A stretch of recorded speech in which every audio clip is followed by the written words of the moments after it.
অভিনেত্রী শবনম বুবলীর মাতৃত্বের গুঞ্জনটা বেশ কিছুদিন ধরেই চলছিল, যদিও এ বিষয়ে বারবার গণমাধ্যমের প্রশ্ন এড়িয়ে গেছেন তিনি। শেষমেশ গুঞ্জনই হলো সত্যি, 11 মে কন্যার মা হয়েছেন তিনি। খবরটি আবার সামনে আনলেন প্রায় 1 মাস পর শুক্রবার। বুবলী জানালেন তার কন্যার বাবা শাকিব খান। কন্যার নাম রেখেছেন শাকিবের নামের সঙ্গে মিল রেখেই, শার্লিন খান। খবরটি শুনে অনেকে আনন্দ যেমন প্রকাশ করেছেন, তেমনি অনেকের মনে প্রশ্ন, কৌতূহল। কারণ বরাবরের মতো স্ত্রী সরব হলেও নীরবতায় রয়েছেন শাকিব। শুক্রবার বুবলী তার ফেসবুক পেজ থেকে মা হওয়ার খবরটি আনুষ্ঠানিকভাবে জানিয়েছেন। ওই পোস্টে ট্যাগ করেছেন শাকিবকে। কিন্তু দিন পেরিয়ে কিছুদিন হয়ে গেলেও সেই পোস্ট নিজের টাইমলাইনে অ্যাকসেপ্ট করেননি অভিনেতা। এমনকি তার ফেসবুক পেজ কিংবা ইনস্টাগ্রাম পেজ থেকেও আলাদাভাবে কোনো প্রতিবেদন লেখার সময় পর্যন্ত আসেনি। তাই কেউ কেউ প্রশ্ন তুলেছেন, এবারও কি বাবা হওয়া নিয়ে অস্বস্তিতে আছেন পর্দার রকস্টার? সন্তান প্রসঙ্গে শাকিবের এমন নীরবতা নতুন নয়।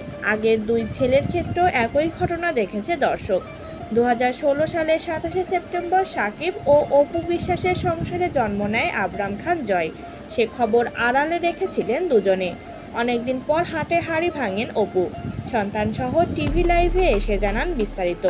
সে সময়ও নীরব ছিলেন শাকিব। পরে অবশ্য নানা কাদা ছোড়াছুড়ি দেখা গিয়েছিল দুজনের মধ্যে। এরপর 2018 সালে বুবলীকেও গোপনে বিয়ে করেন শাকিব। সেই সংসারে 2020 সালে জন্ম নেয় শেহজাদ খান বীর।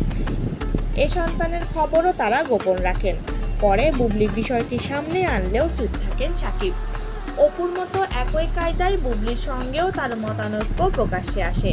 হতাশ হয়ে গণমাধ্যমকে শাকিব কথাও বলেছিলেন, অপু বিশ্বাস ও বুবলী দুজনে এখন আমার কাছে অতীত। তাদের সঙ্গে কোনো অবস্থায় আমার সম্পর্ক জোড়া লাগার সম্ভাবনা নেই।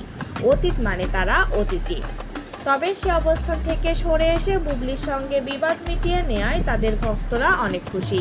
নতুন কন্যার আগমনের খবরটিও তারা ইতিবাচকভাবেই নিচ্ছেন।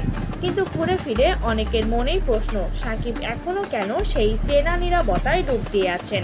অতীতের ঘটনাগুলো কি তার মনে কোনো ছাপ রাখেনি? উত্তরটা সময়ের হাতেই ছেড়ে দেওয়া যাক।